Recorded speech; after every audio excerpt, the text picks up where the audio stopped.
జై హింద్, జై భారత్. మీరు చూస్తున్నారు మీ అడ్డూరి. మనం అన్వేష్ గురించి మాట్లాడదాం. చిన్న విషయం అయితే మీతో షేర్ చేసుకుందామని అయితే ఇప్పుడు ఈ వీడియో చేయడం అయితే జరుగుతుంది. మనం నిన్న నుండి చూస్తుంటే చాలా వేషాలు, కొత్త వేషాలు అన్వేష్ తెగ వేస్తున్నాడు. రిగార్డింగ్ గరికపాటి గురించి అవ్వచ్చు, అటు పూర్తి ఐజుడే హనుమంతు గురించి, అజయ్ హనుమంతు గురించి అవ్వచ్చు. వీళ్ళందరూ ఆయన మీద ఎప్పుడైతే ఇక్కడ కేసులు, కళ్యాణి గారు అయితే అక్కడ కేసు వేసింది తెలంగాణలో, హిందుత్వ సంఘాలు కూడా ఆయనకి అగనెస్ట్గా మాట్లాడుతున్నారు.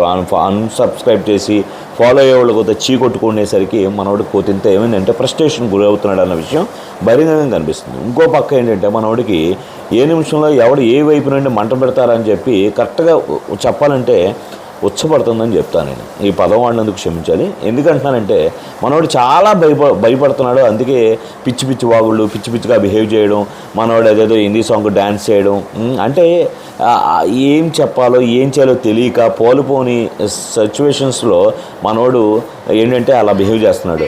అలాగే ఇక్కడ చూస్తే అందుకే మన